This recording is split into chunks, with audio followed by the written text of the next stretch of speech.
Karen snuck in to break our gate lock, then got caught by the police dog. Part 1. My name is Damian Reed. I'm a black father, a K-9 handler with the local police department, and a homeowner in a neighborhood that pretends to be progressive until the wrong person moves in. We bought the place on Ashgrove Lane 2 years ago. My wife, Michelle, is a pediatric nurse. Our daughter, Ava, just turned 10. We planted a garden in the backyard. We hung a flag out front that reads, "Love is louder," and we live quietly, except for Diesel. Diesel is my K-9 partner. A 95-pound German shepherd with nerves of steel and loyalty sharper than his teeth. He's retired now, but he still knows when something's off. Especially people. Especially Karen. Karen Bradford. 58, white, drives a silver Audi with God Bless America neighborhood. Watch stickers slapped across the bumper. She lives 2 houses down with her cat and her binoculars. She's the kind of person who smiles tight but never waves. Who reminds you of the noise ordinance when your daughter's birthday party runs 5 minutes late. Who once reported our recycling bin for being improperly positioned, and for some reason she's always hated our gate. Our gate is black iron, newly installed secure, and yes, electronic. I set it up with a keypad, motion lights, and a camera. Not because of fear, because security is what I know. Karen called the HOA the week it went up. It doesn't match the aesthetic of the block. It looks like a prison gate. It feels aggressive. They sided with us. It's legal. It's safe. But Karen didn't stop. She started leaving notes, asking neighbors if we were up to something, whispering about strange visitors at night, which turned out to be Michelle's overnight shift rotations and our Amazon Prime addiction. Still, we ignored her. Until that night, it was 2:17 a.m. I was asleep. Diesel wasn't. He growled low, deep in his chest, the way he used to on drug raids. The sound that says someone is somewhere they don't belong. I sat up. He was already at the window till, rigid, body tense. I checked the perimeter camera feed on my phone. There she was, Karen, in a hoodie, black gloves, bolt cutters in one hand, flashlight in the other, at our gate. She was cutting the lock we'd installed temporarily while I rewired the keypad. Her hands shook slightly, but she moved with disturbing confidence, like she believed this was her right, like she thought no one would dare stop her. I pressed record. Then I turned on the exterior floodlight. She froze like a raccoon in the headlights of her own guilt. I opened the front door. Diesel stood beside me, teeth bared but silent. And then Karen made the worst mistake of her life. She ran. I gave Diesel the quiet release cue. Not an attack command, just enough to pursue. He bolted like a missile, circled wide, and cut her off halfway down the lawn. Karen screamed. She fell flat on her back, flashlight scattering. Her bolt cutters landed in the grass beside her. Diesel stopped inches from her chest, barking once short and controlled, teeth visible. But still, he knew how to hold. I walked over calmly. Still barefoot, still tired, still angry. Karen was trembling. "Why the hell are you on my property?" I asked. She tried to sit up. "I was just checking something. I thought I saw suspicious activity. I thought maybe someone was being held inside." "There were noises earlier from my sleeping child," I said flatly. She looked away. "You tried to break my lock." "Karen, I didn't." I held up my phone. "It's all recorded. Cameras don't lie." She went quiet. For the first time, her mouth failed her. The cruiser pulled up 7 minutes later. I didn't need to call 911. I had a direct line to dispatch, badge or no badge. I reported her the same way I'd report anyone else. Officer Vega stepped out, took one look at Diesel, then at Karen still shaking in the grass. "You okay, sir?" "I'm fine. My family's fine. She's the one who broke in." Karen tried again. "I was trying to protect the neighborhood."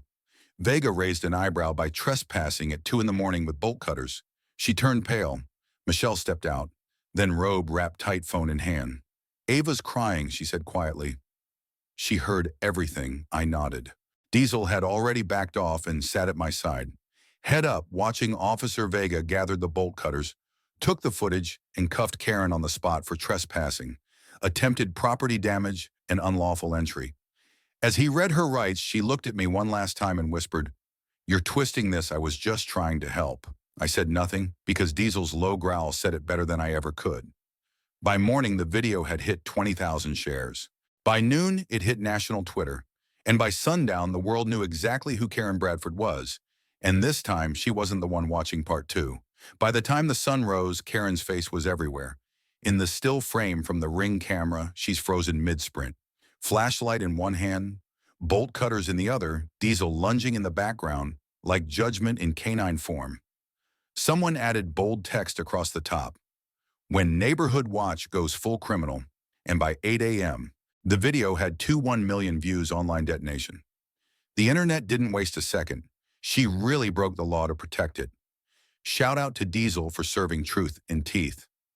How do you trespass on a cop's lawn and think you're the hero? People weren't just mocking her, they were furious. Especially once they learned I was a police officer. Especially when they saw Michelle's photo holding Ava close under the caption, "She scared my baby while trying to protect the neighborhood." That line hit a nerve. Parents, veterans, pet lovers, black homeowners, women, everyone saw something in the story that felt personal. The neighborhood reacts Maple Ridge had always been polite to a fault, but the politeness cracked. By mid-morning, our mailbox had 6 handwritten notes from neighbors. "We stand with you. This should never have happened. Your family belongs here, period." Mrs. Tompkins, who'd lived next door for 22 years, stopped Michelle on the sidewalk. "She reported my grandson last year for playing catch too loudly. She whispered, I should have said something." Then others came forward too. A teacher, a retired mailman, the new couple on the corner. They all had Karen's story. She called the HOA because someone's guest had dreadlocks. She complained that a Filipino couple cooked too strong, and it was disturbing the block. She once told the Henderson twins they shouldn't skateboard past her lawn because they were making people nervous. We had lived under a watchtower disguised as a neighbor. Now the tower was collapsing. Karen tries to fight back that afternoon. Karen released a statement through a local attorney. "My client believed there was unlawful activity occurring. Her actions, though regrettable, were motivated by concern for community safety. We asked the public not to jump to conclusions, but it was too late."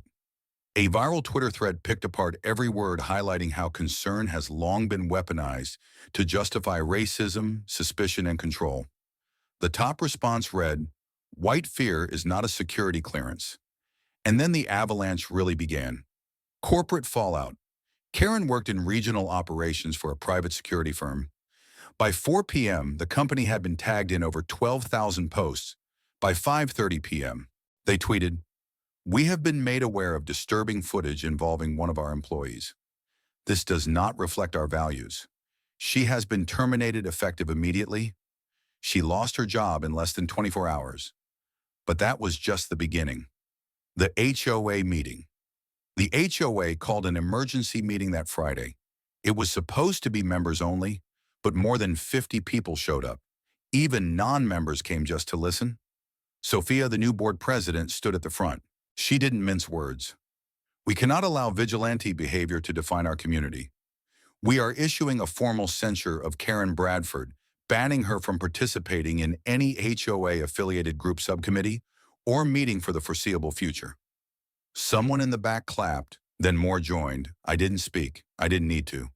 The video spoke for me. The local news arrives by the weekend. We had 3 news vans parked on Ashgrove Lane. I gave one interview to Channel 9 News. Standing on my porch holding Diesel's leash, I said, "I'm a black homeowner. I'm also a cop." But that didn't stop my neighbor from treating my family like a threat that should tell you everything. The anchor nodded somberly. That clip aired across Denver and went national, a public divide. Not everyone was supportive. On day 4, someone spray-painted "Stop Race," baiting on the sidewalk in front of our house. It was cleaned up within hours by our neighbors. Another anonymous letter arrived in our mailbox scrawled with, "Maybe if you didn't act suspicious, people wouldn't have to step in." But this time people responded for us. Someone organized a neighborhood walk. A mother posted a photo of her kids hugging. Diesel people weren't just defending us, they were defending what they wanted this community to become. Karen disappears. By week's end, Karen's blinds were always drawn. Her silver Audi didn't move for days. Packages piled up on her doorstep, and no one saw her at the grocery store, the post office, or church. Some people said she went to stay with her sister. Others whispered she was preparing a lawsuit, but no one really knew she had gone from neighborhood hawk to self-imposed exile, and suddenly no one missed her. My daughter S. The hardest moment came quietly. One night Ava crawled into bed beside us and whispered, "Did I do something bad? Is that why she came?" Michelle held her tight. "No, baby," she said, "she came because she believed something wrong. But you are light, you are love." And Diesel, who hadn't left her side since the incident, licked her hand as if to say, "I'll never let them near you again." Part 3, shame didn't come for Karen all at once. It didn't explode like the ring footage or the job termination announcement. It settled slowly like dust no one could ignore, covering everything she touched, every sidewalk she walked, every glance she met at the grocery store, on the rare days she dared go out. Her life didn't collapse in a scream. It caved in with silence. Legal notice. 12 days after the incident, Karen received a knock at the door. She didn't answer. So the man in the suit taped the envelope to the glass with a pink post-it that read, "Document served." Inside, a civil lawsuit from our attorney Camille Reynolds. The charges: criminal trespass, attempted destruction of property, intentional infliction of emotional distress, civil harassment, restitution for repair and legal fees, $65,000. Camille didn't believe in idle warnings. She believed in accountability. The court of public record, Karen hired a lawyer of her own, a loud graying man who gave interviews to low-budget talk radio stations and used phrases like character assassination and reverse racism. But the footage didn't lie, nor did the gate damage report, nor did Ava's therapist's note describing her recurring nightmares. The court date was set for mid-March, but the verdict in public opinion had already arrived. The school board meeting, Michelle quiet, but fierce, stood before the district board 1 week after the incident. She wasn't there to speak about Karen. She was there for Ava. "My daughter still doesn't sleep through the night." Michelle said she still checks the front window every evening before dinner. She's 10 years old and someone tried to rip that security from her. She didn't cry, but others did. That clip aired locally. It made the case personal, and suddenly Karen's crime wasn't just about trespass. It was about trust, interviews, and invitations.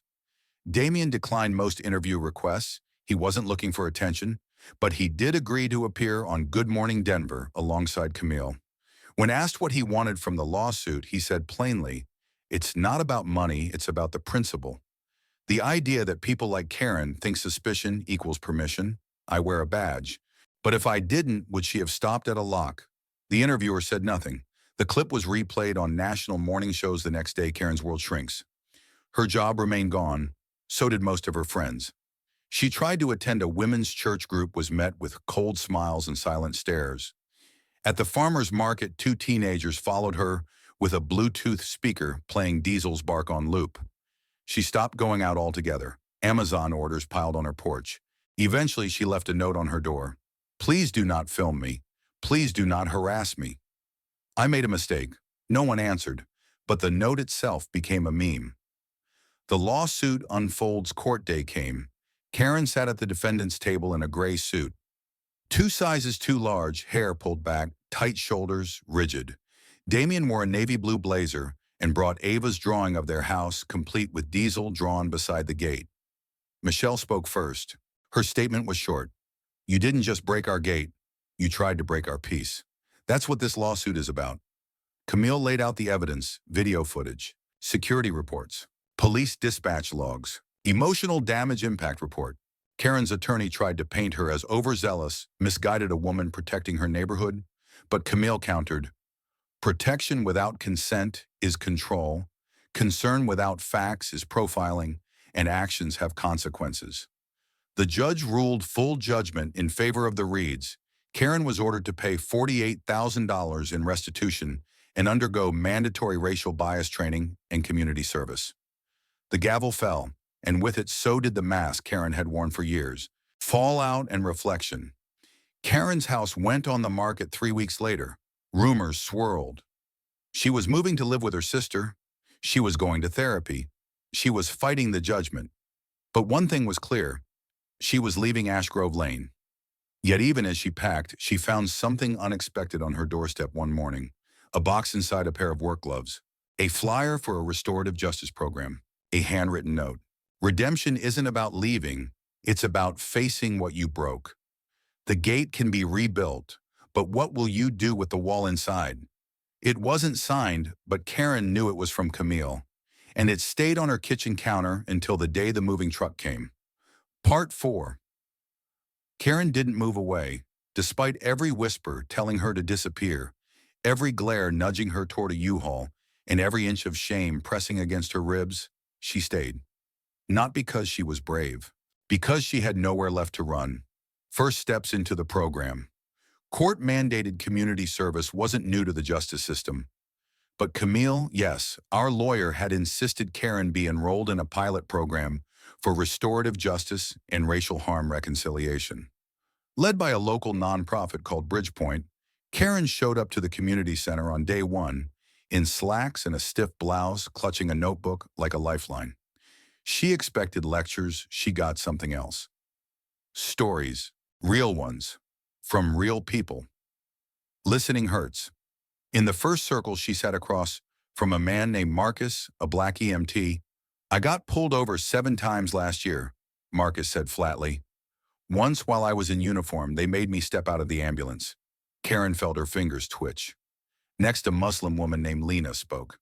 "My neighbor said my brother looked militant because he wore a beard. That was after he just buried our dad." Karen wrote in her notebook, "These aren't outliers. These are patterns. These are people I've never listened to." Reflection assignment. The program required weekly reflections. Karen's first read, "I believed I was keeping the neighborhood safe. I didn't realize that what I call safety was just fear in a pearl button sweater, fear of what was unfamiliar, fear of losing control." She didn't submit it aloud, but Tanya, the group facilitator, read it after class and walked up to her quietly. "You're not here to fix the past," Tanya said. "You're here to stop repeating it." Diesel in the dream one night, Karen dreamed she was back at the gate. The bolt cutters were in her hands. The cold metal shook. The lock blinked red. She couldn't remember why she was there. And then she heard a low growl Diesel. But in the dream, he didn't bark. He spoke. "It's not the fence you broke. It's the trust you cut into something you can't replace with tools." She woke up breathless, wrote it down in her notebook. Didn't understand why she cried. Unexpected outreach. 3 weeks into the program, Karen received a card in her mailbox, no return address. Inside was a drawing of Diesel done in colored pencil. Below it, Ava's handwriting. "He's loud, but only when people are wrong." Karen stared at the card for a long time. Not because of the words, because it came with grace. She didn't earn, and that hurt more than the shame. Volunteer shift. Her next service assignment placed her at a youth coding camp. Karen knew nothing about computers, but she took the early shift setting up chairs, restocking snacks, watching. On day 4, a black teen named Eli asked, "Why are you here?" She hesitated, "Because I broke something I didn't understand. And now I'm trying to learn." He nodded once. "Okay, that's better than most adults." The wall cracks week 5. Tanya asked each person to describe the moment they first realized they held bias. Karen's turn came last. She said, voice trembling. "When a little girl had to draw me her dog to remind me I wasn't the good guy. No one clapped, but no one looked away either. That was more forgiveness than she'd earned." A phone call one night. Karen called her older brother, someone she hadn't spoken to in years. He lived in Detroit. His wife was Filipino. Karen hadn't attended their wedding. She cried on the call. He didn't hang up. He said, "About damn time." A shift at home, slowly neighbors stopped avoiding her. Not because they forgot, because she stopped pretending. She joined the monthly Our Block Voices circle but didn't speak. She helped install solar lights at the local park, but didn't ask for her name on the flyer. She sent a check to the Reed family's community project under the name A Neighbor Trying to Be Better. And one evening, Michelle nodded to her from across the street. Karen didn't wave, but she nodded back. Sometimes quiet means progress. Part 5. It started with a post, simple, honest. Damien uploaded a picture of the old gate frame, leaning against the curb. Stripped of bolts and rusted at the base. Time to rebuild. This time we're inviting the block, If you've got tools, time, or just want to be part of something better, swing by Sunday. There were no hashtags, no finger pointing, just an open invitation, and somehow it echoed across the neighborhood like a bell. The morning of the sun was just rising when Karen showed up. She wore jeans speckled with old paint and a gray hoodie. No makeup, no clipboard, no mask. She didn't carry a speech, just a toolbox. She paused across the street unsure, but then Ava ran out first, holding a thermos of cocoa, and handed it to her with a shrug. "You'll need this gate, jobs take forever." Karen took it, smiled softly, and crossed the street. "The work begins." Michelle directed foot traffic, Damien drilled the base anchors, a neighbor welded supports.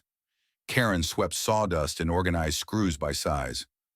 No one spoke about the incident, but every act of labor was a word unsaid, every shared tool a sentence of trust. And by noon the new gate stood taller than before, brushed steel, solar-lit, and motion-sensitive. But something was missing. The plate. Ava pulled something out of her backpack. A metal plaque, laser-etched. Damien read the engraving aloud. "This gate stood broke and stands again, not because of what was done, but because of what we choose to do now. Welcome to Ash Grove Lane." People clapped. Karen stepped back into the crowd. She didn't need to be in the photo, she just needed to be there. Full circle, that evening, the Reed family hosted a block dinner. Karen brought cornbread again, same recipe as last year. But this time she set it down without fanfare and took the open seat near the kids' table. No one looked away. No one whispered midway through the meal. Michelle passed her a paper plate. It had a sticker on it. "Rebuilder." Karen looked up. Michelle nodded once. No words, none needed, closing the loop.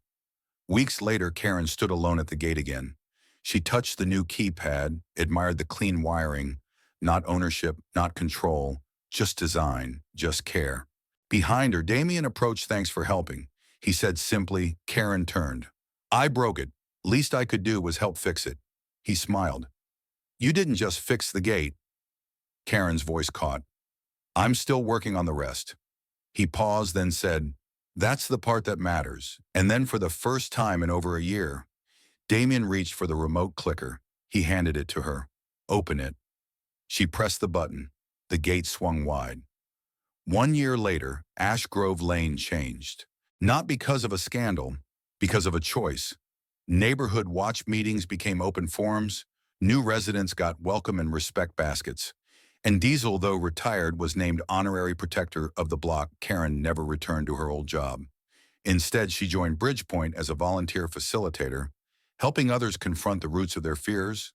When asked why, she'd say, "Because I know what a locked mind feels like and what it takes to open it." Redemption isn't about forgetting. It's about rebuilding in full view. Karen tried to break into a gate thinking she was protecting something sacred. Instead, she found out the thing most worth protecting is the community you build once you let go of control. And this time she entered through the front, invited, trusted, and changed. The end.